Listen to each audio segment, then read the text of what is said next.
Olá, internautas, é um prazer estar novamente aqui com vocês na AltV, a primeira TV internet do Brasil, num bate-papo muito agradável com uma grande advogada. Eu só lamento que outra convidada ficou presa na Marginal, porque não adianta, né? São Paulo nessa época com chuva, é impossível a gente chegar. Mas de qualquer jeito eu tenho certeza que vocês vão curtir muito esse papo com uma grande amiga minha, uma grande mulher, uma grande advogada, que é a doutora Maria das Graças Pereira de Mello. Um prazer recebê-la aqui conosco. Doutora Rosana, o prazer é todo meu. Espero que possa participar à altura da minha presidenta. Enfim, é uma honra estar aqui com você. Mas antes de eu ser a presidenta dela, ela foi a minha presidenta quando assumiu a comissão da OAB Mulher há alguns aninhos atrás, né, Graça? Não faz muito tempo, assim. Uns 13 anos, né? Então, temos menina. Uns 13 anos. Aí. Então, minha presidenta, dá uma saudade daquela época, né? Mas a gente já vai falar nisso. A Graça é uma advogada, atua na área de família, é mãe, e consegue conciliar dentro do que desse milagre que a mulher faz de múltiplas tarefas, um grande papel. Ela viveu a história do Brasil em alguns momentos e eu queria até provocá-la. O que você acha? A imprensa está falando muito, Graça, que o rolezinho é um movimento político. Você tem essa impressão ou a tua vivência, a tua experiência te dá outro enfoque? Como é que você está vendo os rolezinhos? Olha, Rosana, eu tenho a minha primeira impressão apenas com as informações que a imprensa nos fornece, a imprensa oficial. Eu penso que este agrupamento de jovens, a grande maioria, me parece, de jovens, vai se formando a título de uma provocação, a título de uma experiência no sentido de entrar em alguns lugares com muita gente, não medindo praticamente as consequências do que decorre desta ilusão a respeito de organização. Não vejo um movimento organizado, não vejo um movimento político, não tenho essa impressão, posso estar equivocada, mas não é isso que me traz. A mim também não me convence que é um movimento político diferente do que tivemos em junho do ano passado. Diferente. Totalmente diferente. Me parece uma manifestação popular, né, de jovens que querem causar, vamos dizer assim, né? Exatamente. Porque a juventude é isso, né? Mas de uma forma desordenada, acho que com algum risco, sim, de repente, um vandalismo, né? Agora, você que participou do movimento estudantil no Brasil, não é igual, não é, Graça? Por que o Brasil, naquela época, conseguiu fazer esse movimento? Qual era a grande diferença para hoje, para a sua juventude e para a juventude que hoje está aí? Eu acredito que a diferença está basicamente na questão do momento histórico, né? A correlação de forças que se apresentavam naquela época tinha um perfil e hoje é outro, né? Embora exista aí uma grande insatisfação também em vários setores da vida pública, mas o fato é que naquela época, me parece, existia, e eu não vejo isso muito, né, hoje, e de alguns anos para cá, existia assim uma politização que eu vou denominar, porque me veio na cabeça isto, uma politização juvenil. Sabe, os adolescentes daquela época já vinham com informações no seu próprio currículo escolar diferenciado. Então, nós tínhamos, para mim era quarta série ginasial, primeiro colegial, segundo colegial e tal, existiam matérias e dentro dessas matérias a possibilidade de escolha de assuntos e de discussões, discussões, mesas redondas, que a gente vivenciou isso naquela época. Hoje me parece uma coisa bem distante.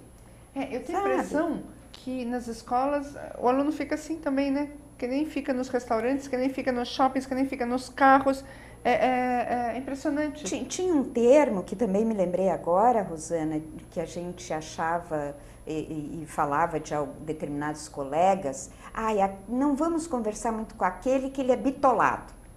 Você lembra desse termo? Opa, eu tenho uma década a mais que você. Então, não, claro, claro que lembro. E hoje eu vejo a possibilidade, a ameaça dos nossos jovens, dos nossos adolescentes e dos novos adultos serem pessoas extremamente estratificadas, assim. Vem aquilo, não sou contra a evolução. A tecnologia, não, também não. A tecnologia, não, mas eu acho que me parece perigoso. Me parece perigoso, Rosana. Da forma como está... Eu prefiro ainda manusear um livro, não baixar. Eu também. O prazer de você virar uma página, sabe? Não é? Escrever, gente, escrever. Não digitar. Na verdade, a educação mudou muito, né? Não é? Agora, conta pra gente, você já é nossa, porque não adianta você querer falar. Mas a Graça é do Rio Grande do Sul, né? Nasceu em Porto Alegre, é isso? É isso. Eu nasci em Porto Alegre, vim pra cá em 68, para fazer a faculdade. Já para fazer a faculdade? Já para fazer a faculdade. Já direito? Já direito. E por que na verdade, eu queria, inicialmente eu queria fazer medicina. Juro por Deus, eu também. Juro por Deus. Você também? Eu fiz instrumentação cirúrgica. Nossa. Aí na instrumentação cirúrgica que eu falei, realmente não é isto. Mas fui advogar na área da saúde, você vê que, né? Tudo a ver. Tudo a ver, mas então você também queria... Eu queria medicina de qualquer jeito, enfim. Mas eu sabia que era um curso extremamente caro. Sim. E tudo tem, nós, aqueles jovens de lá, penso que os jovens de hoje também, a gente tem que ver a possibilidade de viabilizar os nossos estudos, sim. Né? Então, eu, apesar de ter uma simpatia enorme pela medicina, eu resolvi prestar direito. Por que eu resolvi prestar direito? Eu quero saber. Então, o meu pai era delegado de polícia. O meu irmão mais velho, advogado, que se formou aos 21 anos em direito. 21 anos? Em direito e filosofia pura. Nossa Senhora. E ele se formou, se não me engano, ele tinha uma diferença grande de idade em relação à minha, se não me engano, em 52. Tá. Mas, por influência dele e por acreditar na possibilidade de que o direito me daria visões mais amplas do que o curso de medicina, com certeza, me levou a fazer essa opção. E eu a fiz assim num ano que para mim, para nossa família, foi uma coisa muito significativa e muito sofrida, né? Eu vim para cá em 68, não esqueço nunca a data que cheguei em São Paulo, que foi dia 13 de dezembro de 1968, 2 dias antes da promulgação do AI-5. Nossa Senhora. O meu irmão já morava aqui há 4 anos, me parece, 4, 5 anos, e ele tinha um escritório de advocacia na Riachuelo. Sim, sim. Onde a advocacia, naquela época, era toda ali, né?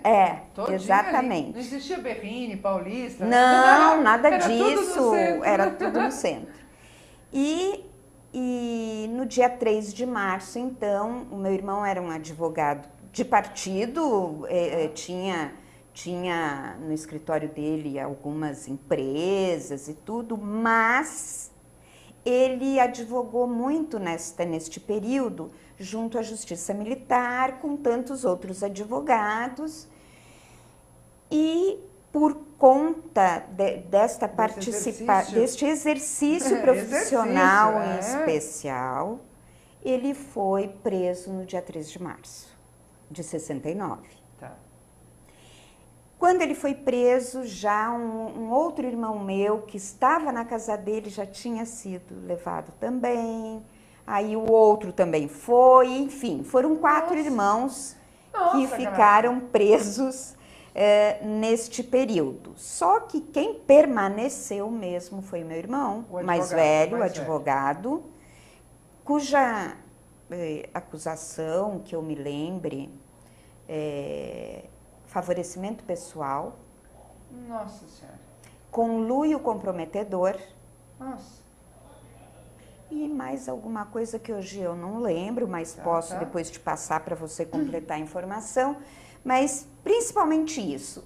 E eu, na época, fiquei curiosa para saber o que se tratava conluio comprometedor e favorecimento pessoal. Devo confessar que hoje, no meu exercício profissional, eu faço isso 24 horas por dia.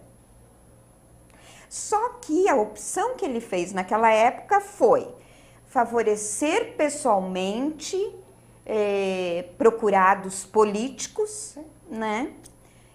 E conluir comprometidamente com essas pessoas. E com essa questão. E com esta questão e com esta causa. Claro. Foi preso como tantos outros, também ele não foi o único advogado nessa condição, mas foi um dos advogados que permaneceu incomunicável 4 meses e meio, e a gente sabe que a incomunicabilidade do Código Penal anterior tinha 10 dias, se não me engano. Sim. E mas ele tudo era permitido. Tudo era permitido. Quer dizer, não existia lei. Exatamente. Não existia lei para todos, existia lei para alguns. Para os amigos. Né? Para os amigos. Exatamente. Para o governo da época, né? E então foi um período extremamente difícil para nós, para mim. E você estava no primeiro ano da faculdade já? Eu entrei no ano seguinte. Em 70? Em 70. Tá. Eu entrei no ano seguinte porque nesse período não dava para pensar nisso, né? Eu e o meu pai conseguimos contato com este meu irmão na segunda quinzena de junho no DOPS. Ele estava no DOPS. Tá. E lá nós conseguimos entrar e ter uma conversa com ele de 30 minutos. E aí surgiu aquele homem diferente, né, da época que foi preso, bem magro, judiado, e que é um baque para a gente, né, como foi, Rosana, para inúmeras famílias, inúmeras famílias perderam seus entes queridos. Não tiveram nem a chance dessa conversa. Não tiveram. E nunca mais viram. Você exatamente. Sabe que eu comecei a trabalhar no Banco Itaú em 1980, na área criminal. Então, como o assalto a banco era a Lei de Segurança Nacional naquela época, eu ia muito ao DOPS, né, advogando pelo Itaú. Mas você sabe que a sensação que eu tinha subindo aquelas escadas, e a escadaria de mármore, né? Com gastas, né? Você tinha a sensação que você ouvia os gritos, que você ouvia, era uma coisa, o ar daquela delegacia era pesado, entendeu? Um ambiente, foi muito ruim, né? Foi muito ruim. Eu acho que ali muitas memórias, muitas histórias ficaram gravadas naquelas paredes, sabe? Era uma sensação ruim. Eu imagino na época que você visitou o seu irmão. Foi muito difícil, sim. Foi um período brasileiro que atingiu os brasileiros em cheio, do ponto de vista político, do ponto de vista pessoal, social, né? E a gente não podia conversar. Pois é, isso que eu ia lhe perguntar, porque aí em 70 você entrou na PUC. Sim. Não é que foi a faculdade junto com a USP, mas onde tudo acontecia, a sensação que a gente tem é que tudo aconteceu na PUC, né? Como é que foram esses 5 anos de faculdade, neste momento, para a sua formação pessoal, profissional, essa vivência? Olha, Rosana, eu faço questão de falar isto, porque esta época, apesar de toda essa dificuldade emocional, eu aprendi alguns valores que você traz da sua educação, mas que você não parece não exercer, e na verdade você exerce. Então eu aprendi a viver a solidariedade. Né? Olha que Então a gente tinha os familiares dessas pessoas envolvidas, a gente tinha um entendimento no olhar. Nossa.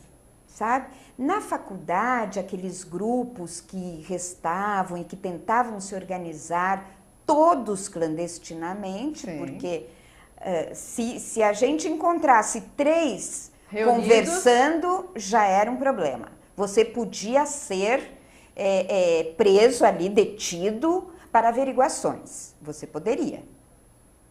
Nossa, que coisa maluca, né? Foi muito maluco, mas a gente queria receber alguma leitura de jornal de alguns grupos também clandestinos que conseguiam manifestar suas ideias. Como que a gente fazia? A gente se encontrava um ou outro no banheiro da faculdade. Nossa Senhora. E um uma passava colega passava o jornalzinho, aí a gente já deixava para o outro e tal. Jornalzinho de grupo. E naquela época não tinha xerox, né? Não. Então era difícil não. mesmo. Gente, não tinha xerox. É isso mesmo, nós vivemos esse mundo. Era... Hoje eles falam em scanner, né? Era o mimeógrafo. Mimeógrafo, guilhotina. A guilhotina para cortar, não é? Agora, a sensação que eu tenho, Graça, é que era tudo muito mais romântico.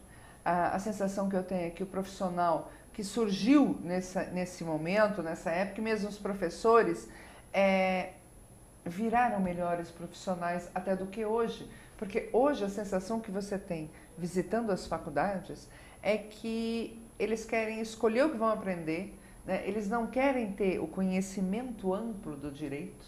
Né? Isso é muito triste para a nossa profissão e para o país. Sem dúvida, sem dúvida. E reflete nos movimentos sociais. Exatamente. Esta superficialidade dos nossos estudantes, dos nossos futuros colegas, Sim, hoje, sim. Se manifesta em várias oportunidades. Por exemplo, considerando que o rolezinho vem da periferia, de jovens que têm todo o direito de conhecer shoppings, sem dúvida que tem. Tem mais é que entrar mesmo. Tem mais é que conhecer, entrar, claro. vão conhecer, vão ver as coisas como qualquer outra pessoa. Não vejo nenhum problema. Também não. Agora, o objetivo do rolezinho, ao reunir 15 mil pessoas. 15 mil pessoas para conhecer um shopping. Não é de conhecer o shopping. Exatamente. É de causar. Agora, causar o quê? Para quê? Com que intuito? Com que finalidade? Para mostrar que existem. Tem o direito de fazer isso? Não tem o direito. Ninguém nunca negou o direito. Então, essa superficialidade de exatamente. organizar um movimento desse tipo é que, para mim, é estranha. A gente sente falta dessa liga, né? Sente falta de uma responsabilidade maior, de um comprometimento social maior. Então, hoje, nós, mulheres, e tantos homens também, mas estamos aqui como advogadas, né? Sim. Nós temos uma história não muito diferente da história das outras mulheres. Exatamente. E temos uma história de transformação. Aí sim. Por conta do nosso conhecimento. Por conta da nossa vivência. E aí que a gente acha que é uma pena o jovem não querer ter esse conhecimento. E não é só no direito, né? Não. É filosofia, estudos sociais, psicologia, em todas as áreas de humanas, não é? Porque nas outras áreas, eles acompanham, porque em exatas eles são obrigados a acompanhar a tecnologia.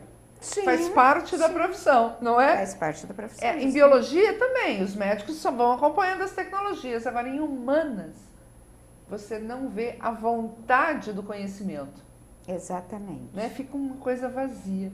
Agora, e aí? Falando nessa nossa luta, porque agora eu quero entrar nessa luta.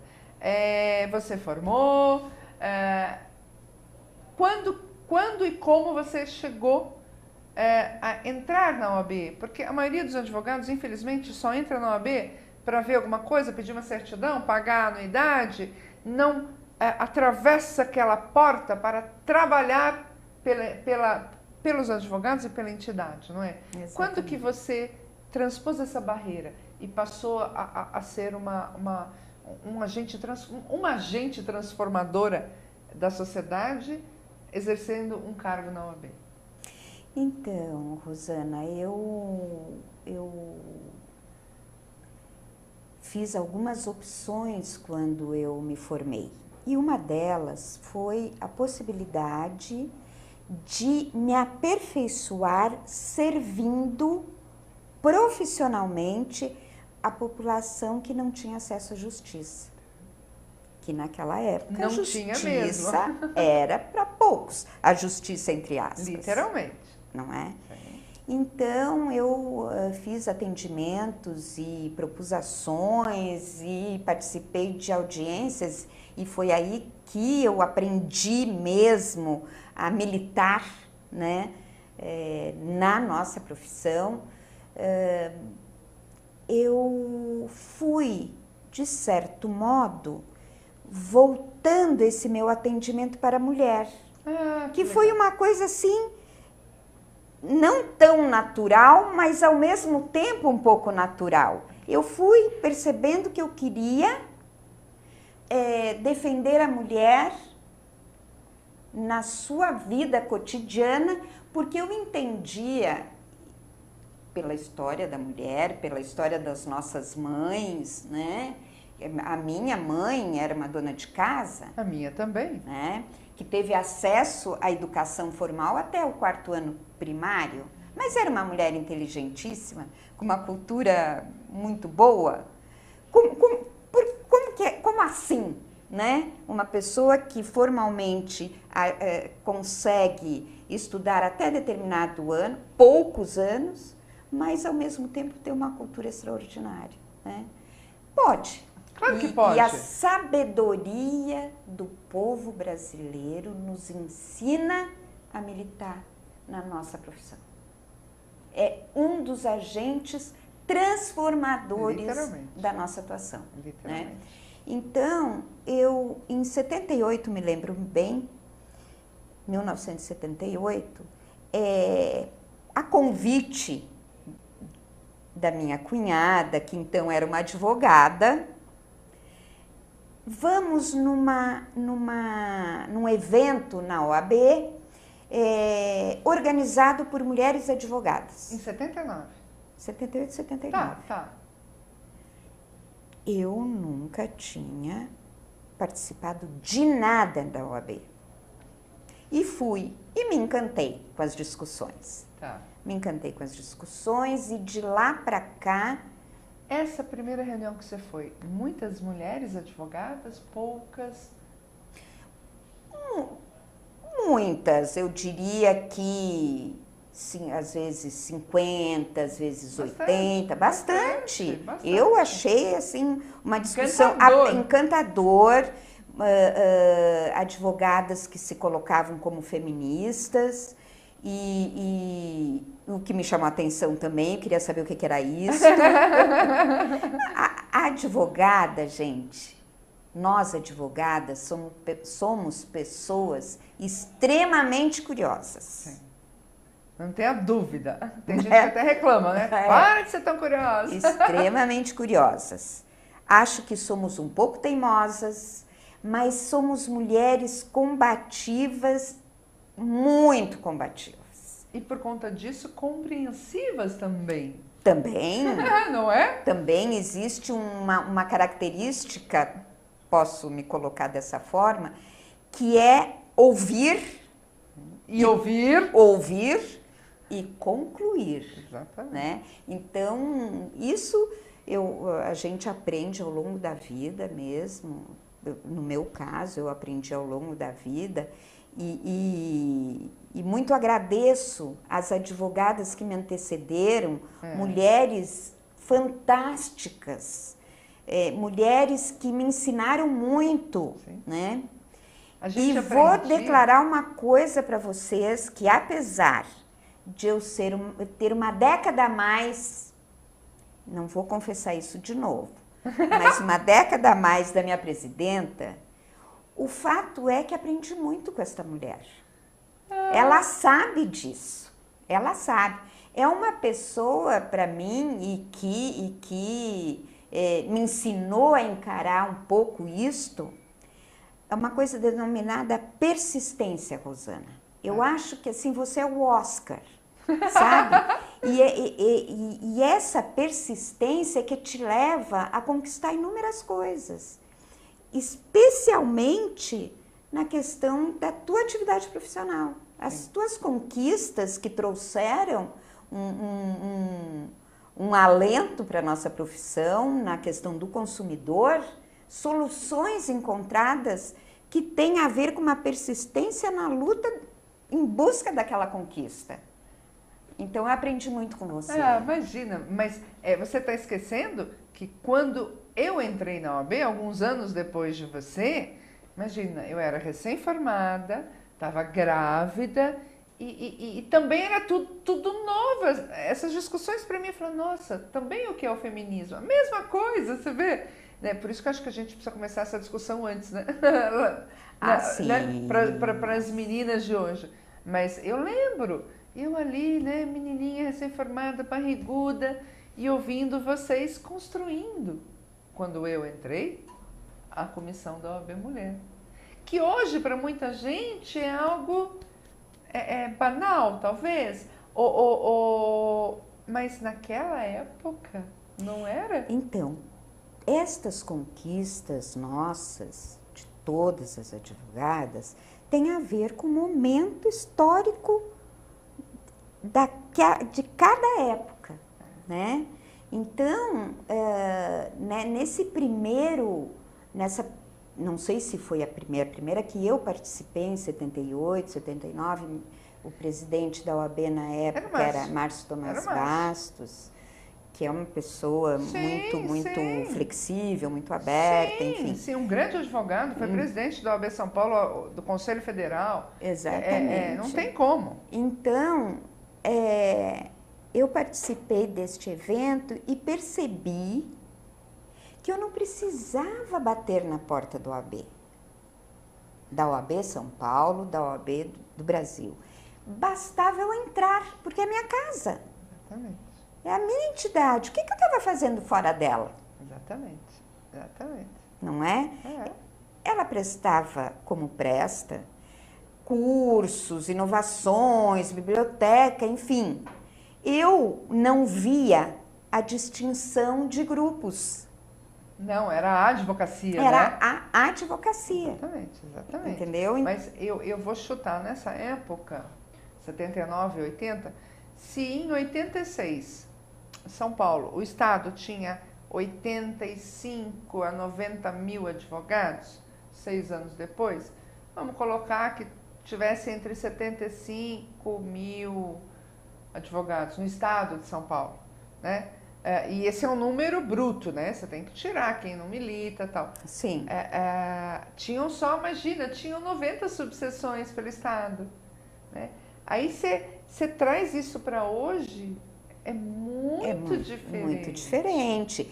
E outra, assim, a participação feminina, a participação das advogadas naquela era época, mínima. É fácil. Você lembra de alguma conselheira naquela época da OAB? Que fizesse parte do conselho? Eu não. Talvez a Azulaê? A Azulaê, talvez. Talvez. Mas não tinha. Então, eram mulheres que se reuniam na OAB para tentar lutar pela causa. E na época, esta causa do feminismo mesmo, né? Esta luta. Mas vamos avançar, porque o tempo vai passando, né?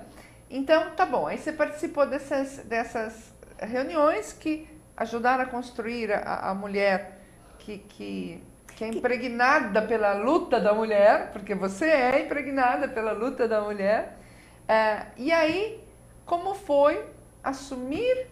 Porque, na verdade, a Comissão da OAB Mulher surgiu em 1987, né? Um ano antes de vir, entre aspas, a igualdade no papel entre homem e mulher no Brasil, né? Exatamente. Não é? Quer dizer, realmente foi todo um momento histórico, não é, Graça? Foi uma organização extraordinária de mulheres, como a Norma Quiriacos, essa grande mulher, grande advogada, na época era procuradora do Estado. Sim, chegou a ser chefe, foi a primeira a procuradora-geral do Estado de São Paulo. Exatamente. Foi ela, junto com outras mulheres também. Eu não posso deixar de citar uma pessoa que continua na luta sempre e continua conosco, que é a advogada, na época era socióloga, Adriana Gragnani. Então, né? Não é muito legal isso. E foi feita uma organização, Rosana, para culminar com uma reunião geral, onde foi criada a Comissão da Mulher Advogada, que foi criada com o nome de OAB Mulher. Exatamente. Era OAB Mulher, não era a Comissão da Mulher Advogada. Não, era OAB Mulher. OAB Mulher. Esta reunião ampla se deu em 87. Exatamente. Né? Se eu não tivesse, não me falha a memória, gente. Mas foi uma coisa esplêndida. O Salão Nobre da São Francisco estava repleto de advogadas. Mulheres advogadas buscando este espaço que, na verdade, a gente não tinha. Não, imagina. Naquela época, né, que é importante falar, mesmo na OAB também, pouquíssimas as mulheres. No judiciário eram pouquíssimas pouquíssimas mulheres entravam no judiciário. Era outro mundo mesmo. Outro mundo. Foi neste mesmo período que nós, algumas advogadas, conseguimos a aprovação no Tribunal de Justiça para que as advogadas pudessem trabalhar de calça comprida. Hello, presta atenção, é isso mesmo. Não foi? E foi uma grande conquista, uma grande você lembra? Conquista, nossa! Para as mulheres, para as funcionárias também. Sim. Não era só para nós. Não, era para as mulheres que entrassem no tribunal. Era incrível. No fórum, a gente não podia ir de calça comprida no fórum. Imagina, eu lembro que até hoje eu fui para uma audiência e eu guiava a moto. Então, eu estava de calça comprida, óbvio, né? E naquela correria tal, cheguei na porta da audiência, o magistrado falou assim, a senhora não vai entrar. Eu falei, então não tem audiência. Porque não tem jeito, não é? E foi uma briga, me acabou deixando, mas assim, indignado, horrorizado, né? A sensação que eu tenho nessa época advogando era assim, que nos olhavam com... vamos aguentar. Não era? Sem dúvida, sem dúvida. Olha elas aí nos importunando, mas deixa. Elas criam caso com tudo. Elas criam caso com tudo. Ai, não liga. Muitas vezes eu me senti assim. Mas eu também. Você lembra que a gente pedia reunião? A sensação que a gente tinha é que a pessoa, né, o homem que estava lá, se preparava e falava, ai meu Deus, vou ter que aguentar esse bando de mulheres. Exatamente. Não é? A seriedade com que a gente vem lutando há décadas, as mulheres anteriores a nós, sim. A seriedade destes assuntos todos que a gente vai conquistando com uma luta enorme, sempre foram vistas com menor... Questões menores. Questões menores. Questões menores. De menor importância. Exatamente. É impressionante. É impressionante, Rosana. E aí, a gente estava naquela OAB Mulher, aquele congresso foi maravilhoso, outros vieram. Outros vieram. Mas parece que arrefeceu o movimento.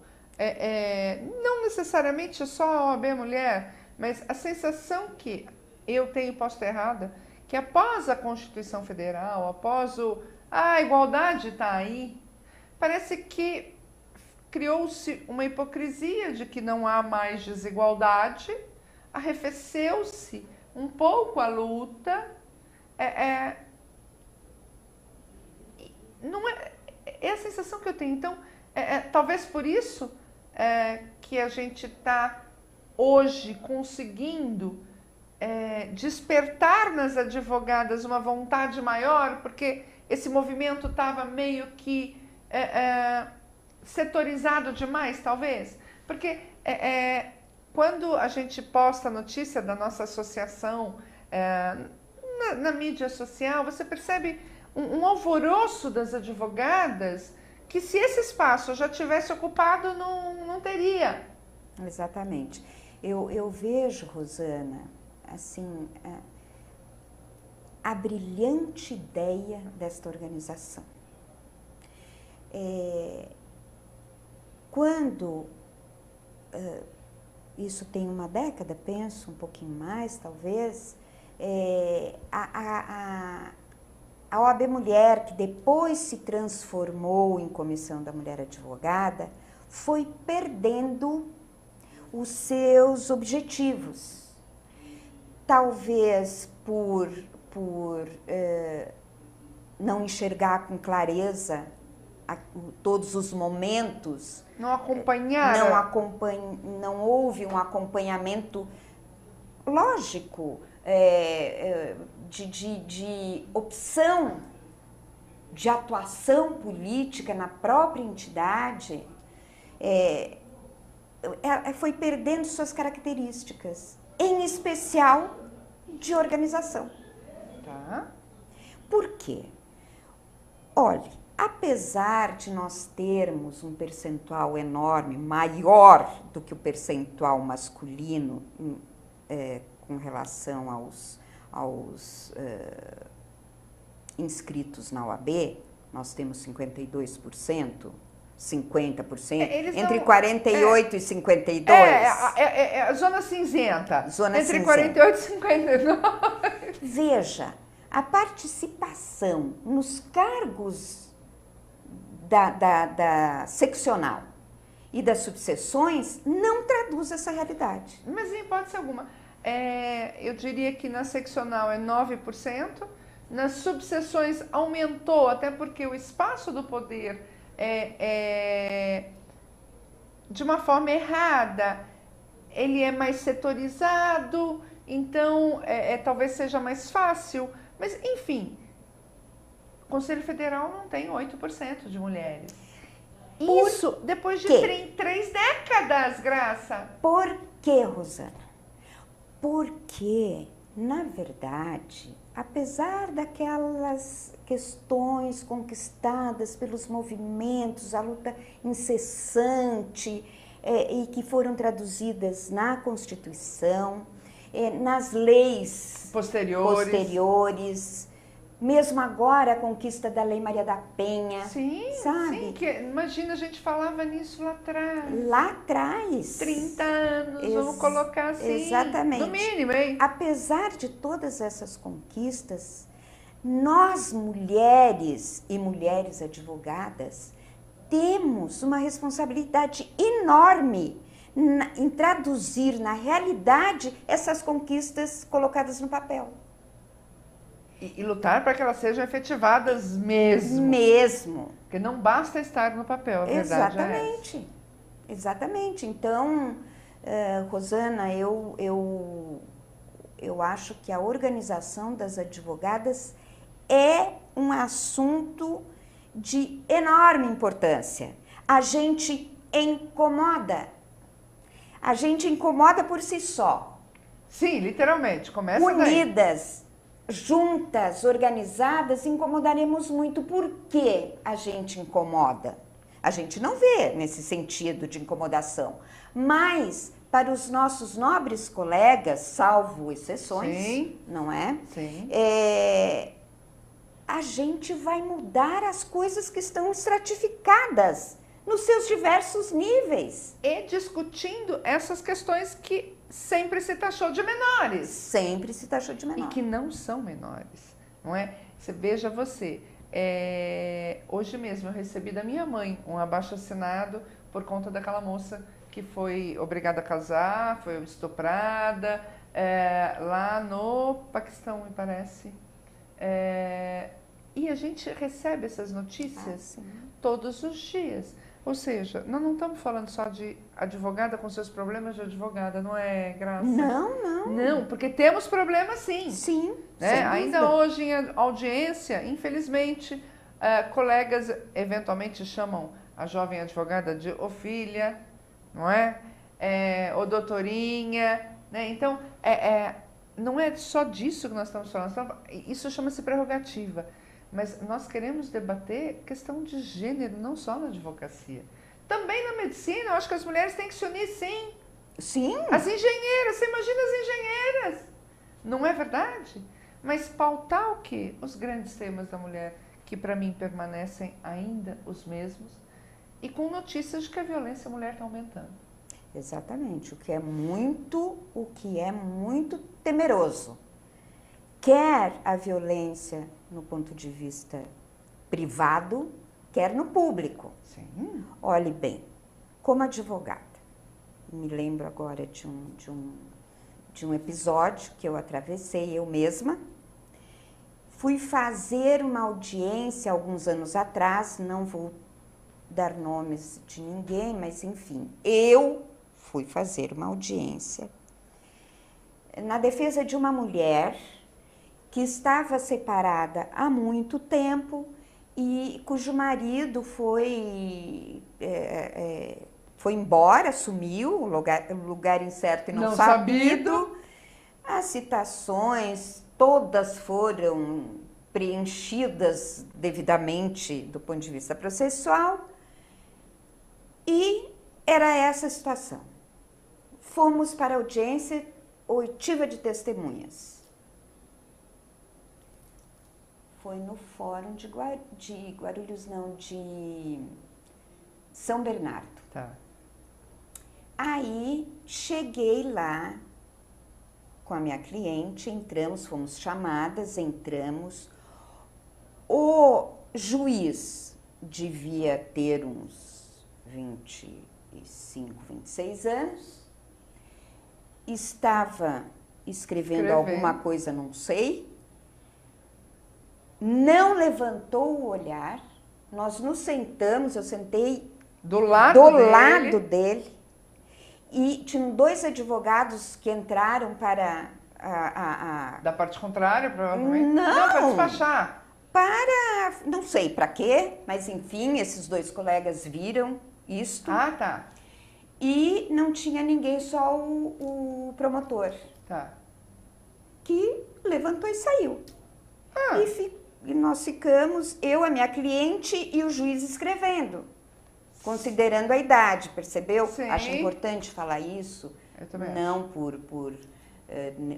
Não é demérito nenhum, demérito, ao contrário, provavelmente uma pessoa extremamente inteligente, mas não tem a vivência e o preparo, sabe, para enfrentar qualquer que seja a audiência na área da família. Não tem.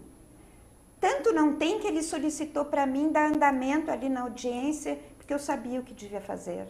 Ah, que bom. Então, veja, eu acho isso uma violência.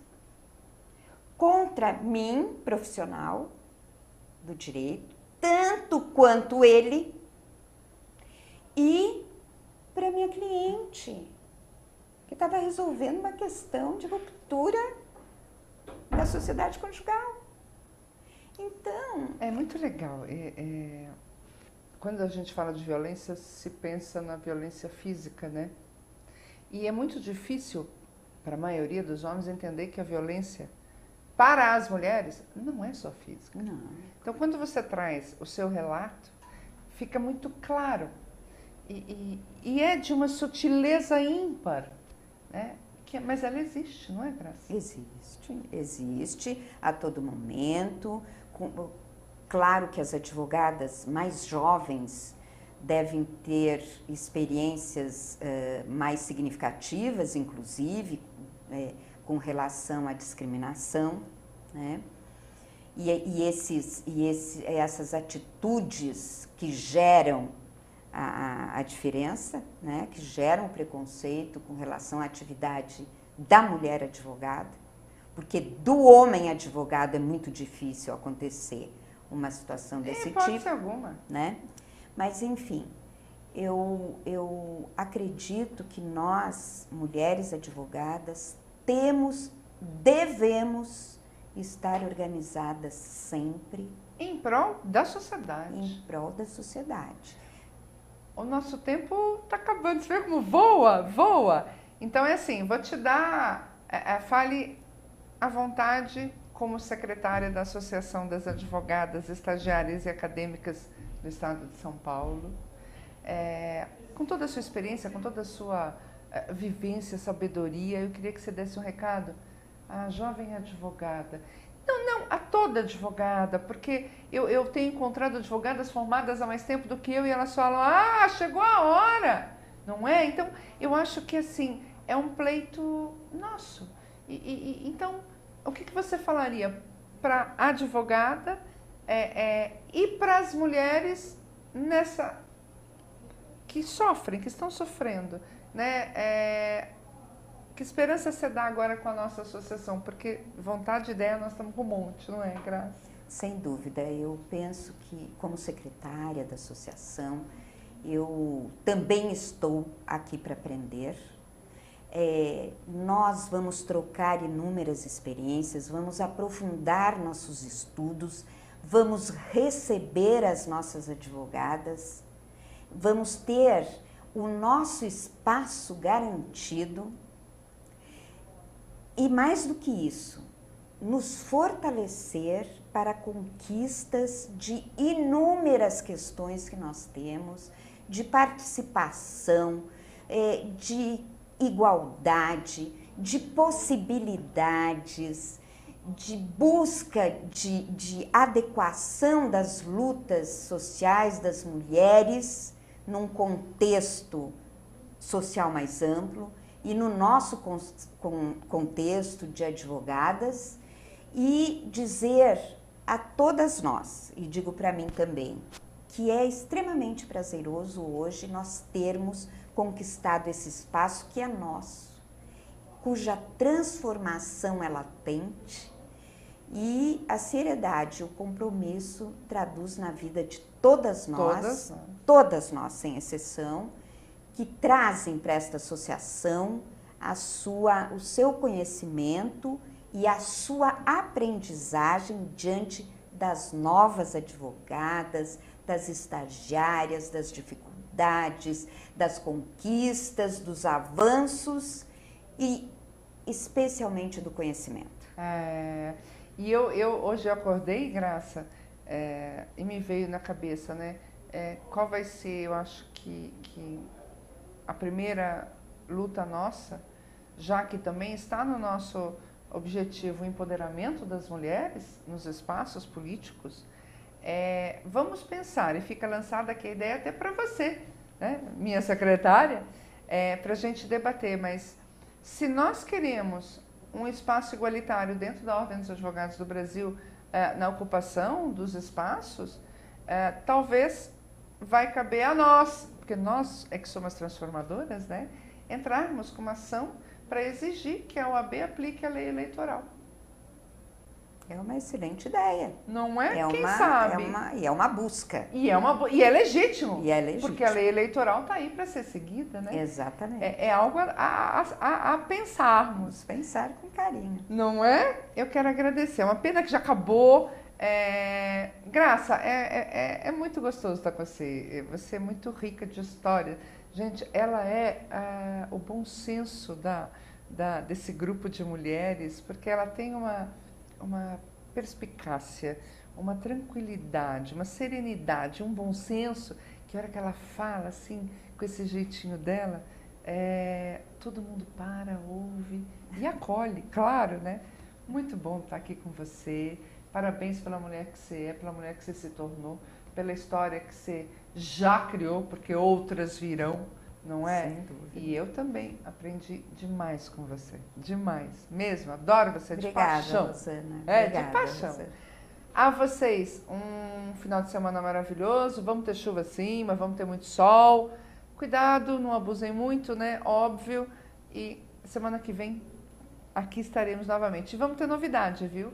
A gente está abrindo a Tribuna do Consumidor Itinerante. Não só continuarei recebendo meus convidados aqui, mas eu vou atrás de convidados. Aguardem. Um grande abraço e até semana que vem.